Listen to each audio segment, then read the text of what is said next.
Our most memorable project so far is this the largest Coral Triangle initiative. This is the large project that we won last year, and which helped us catapult to #1. It's the Amazon of the high seas. Yes. The Coral Triangle. The Coral Triangle is a very rich biodiversity. It's a biodiversity-rich region. And what did the project entail? So Indonesia, Philippines, and There are 6 countries. 6 countries. Indonesia, Malaysia, Philippines, in the Southeast Asian part, and Papua New Guinea, Solomon Islands, and Timor-Leste in the Pacific.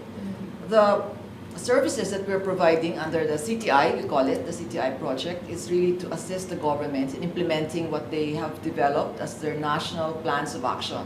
So each of these 6 countries have developed their own NPOAs, national plans of action, but these plans have to be funded, right? So ADB is providing funds for the... What's the action? What's the plan? Oh, the plan actually contains several goals. CTI has 5 goals, and these include, for example, ecosystem approach to fisheries management implementation, then also climate change adaptation, the establishment of marine protected areas. Do we have much hope in this climate change mitigation with this CTI? Are countries really implementing what you suggest? Yes, climate change adaptation is actually the route that's being pursued in the countries. Climate change adaptation actually involve natural resource management measures. For example, mangrove protection, because the mangroves serve as buffers. Yes. So if the waves are high, you have a mangrove buffer zone, then that helps minimize the impact of the waves. If you have coral reef management, that's one of the adaptation measures that we are promoting. And it will be the major impact of climate change as far as you can find your discoveries.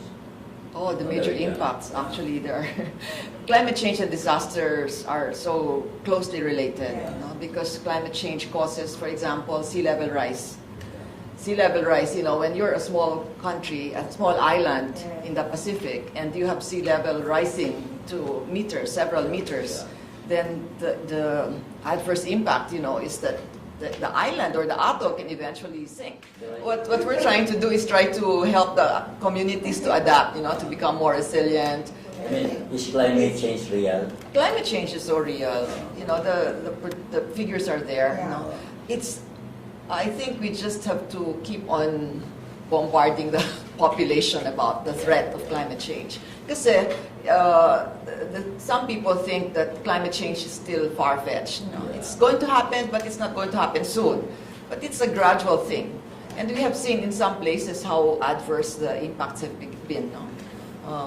Entire populations can be decimated. They can just drown, when the flood level rises. But adaptation, this is what we're trying to promote, especially in the Pacific, which is really at risk, very high risk. Yes. Adaptation basically is coping. Adaptation is coping with climate change, as trying opposed to mitigation.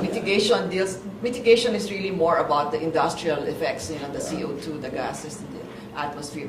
The reason why, for example, in the developing countries, the focus has been adaptation is because we don't contribute too much to the global effects, we don't have as much industrial pollution as the developed countries. 0.2 or so it's very low. Yes, so it's very high. So we feel the effects of it already. We feel the effects already. That's why we're trying. But I think in the Philippines, the Climate Change Commission is trying very hard.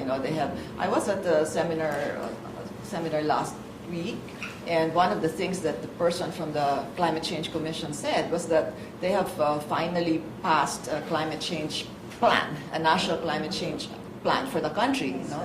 So what we need now, is the implementation.